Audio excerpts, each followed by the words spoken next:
Eiffel tower பார்த்துருப்பீங்க பிரான்ஸ்ல.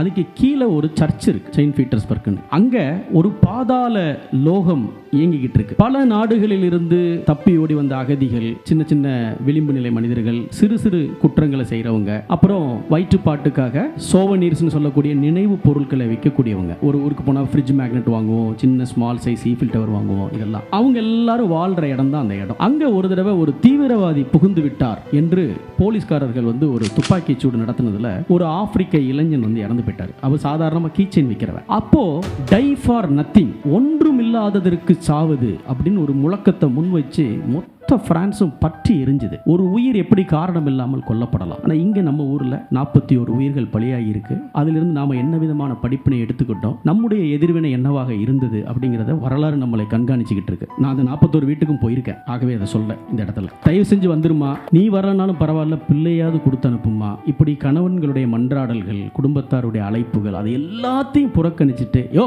செத்தா கூட நான் என் தலைவனை பார்த்துட்டு தான் வருவேன் என்று பதில் சொன்னவர்கள் செத்தே போயிட்டாங்க. பல உயிர்களுக்கு நான் எதுக்காக இங்க வந்தோம், எதுக்காக சாகுறோம்னு தெரியாது. டை ஃபார் நத்திங், அதை நாயக வழிபாடு உருவாக்குது. ஆனா இன்னொரு பக்கம் வேற ஒன்று வரலாறு இருக்கு. இந்தியாவில் மட்டும் இல்ல, உலகத்திலேயே தன்னுடைய ரசிகர் மன்றங்களை நற்பணி இயக்கங்களாக ஒரு மனிதர் மாத்துறாரு. அவர் தான் கமல்ஹாசன். அது மட்டும் இல்ல, தன்னுடைய ரசிகரின் ரசிகனாகவே இருந்துடக்கூடாது, அவன் ரசத்திலே தேர்ச்சி கொள்ளணும், அவனுடைய ரசனை மேம்படணும் என்பதற்காக அவர் ரசிகர் மன்ற பத்திரிகை நடத்தல, இலக்கிய ரசனை பத்திரிகை நடத்துறாரு. மையம் என்கின்ற இதழ். அன்றைக்கு தமிழில் இருந்த எல்லா எழுத்தாளர்களும் சிறந்த அறிஞர்களும் தன்னுடைய பங்களிப்பு அந்த பத்திரிகைகளை கொடுக்கறாங்க. எல்லாரும் தீஜா இருக்கிறார், அசோமித்திரன் இருக்கிறார், பெரிய பெரிய அறிஞர்கள் எழுதியிருக்காங்க. அப்போ தன்னுடைய ரசிகன் என்பவன் சமூக பணியை ஆற்றணும். இன்றைக்கு வரைக்கும் கமல்ஹாசன் நற்பணி இயக்கத்தவர்கள் அவங்க கொடுத்திருக்கிற ரத்த தானம் இருக்கிற பல லட்சம் லிட்டர்கள், அவர்கள் வளர்த்திருக்கிற மரங்கள் அளவு கிடையாது, அவர்கள் உருவாக்கி இருக்கிற நூலகங்கள் ரெண்டு இருமுனை புள்ளிகள். அப்போ நீங்க நாயக வழிபாடுனா உன் நாயகன் கிட்ட நீ எதை எடுத்துக்க போற?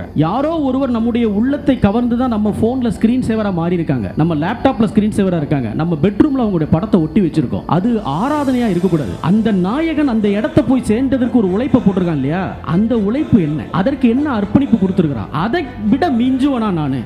அதுதான் அந்த நாயகனுக்கு செய்யக்கூடிய உண்மையான ஒரு விஷயம் அப்படின்னு நான் நினைக்கிறேன்.